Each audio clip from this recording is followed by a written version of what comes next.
হাসিনা আগেই ভারতের সাথে কন্ট্যাক্ট করেছিল এই দেশ থেকে দৌড়ানি খেলে ভারত দিয়ে পালাবে।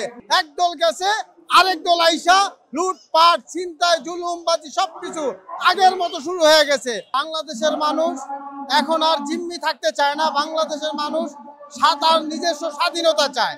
দীর্ঘ 17 বছর আওয়ামী লীগ যেভাবে বাংলাদেশের মানুষকে শোষণ করেছে, শাসন করেছে, এই শোষণের বেড়াজাল থেকে বাংলার মানুষ এখন স্বাধীনতা চায়, স্বাধীনভাবে বাঁচতে চায়। আমরা 5 আগস্টের আগে আমাদের শহীদ আবু সাইদ মুক্ত রক্ত দিয়েছিল, জীবন দিয়েছিল এই দেশকে স্বাধীন করার জন্য। আমরা রাস্তায় নেমে এসেছিলাম, ভেবেছিলাম আমাদের ভাইদের রক্ত এবং জীবনের বিনিময়ে, আমাদের এই রক্তের বিনিময়ে আমরা একটি স্বাধীন দেশ পাবো।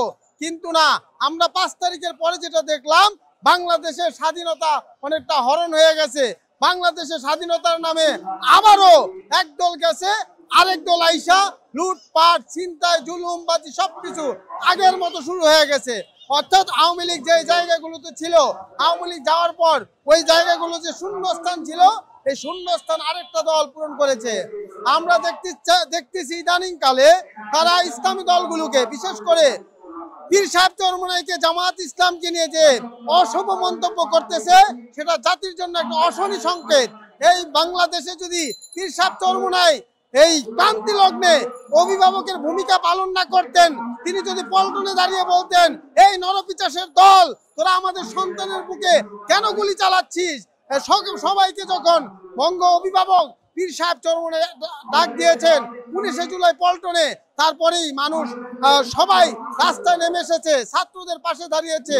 আমরা সবাই যখন রাস্তায় নেমেছি, আপনারা দেখেছেন আজকে যাদেরকে নিয়ে বিভিন্ন অশালীন মন্তব্য করছে, এই বিএনপির রবিউল ইসলাম বলে নেশা খায় পীর সাহেব চরমোনাই।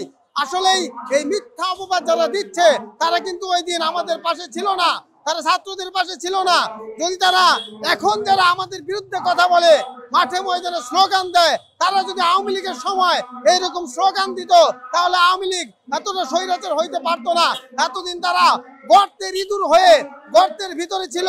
যখন ছাত্ররা আমরা রক্ত জীবন দিয়ে আজকে এই দেশকে স্বাধীন করেছি, তারা এখন গর্ত থেকে বের হয়ে বড় বড় কথা বলে, আমাদেরকে বলে আমাদেরকে আফগানিস্তান পাঠিয়ে দিবে, জামাতকে বলে পাকিস্তান পাঠিয়ে দিবে।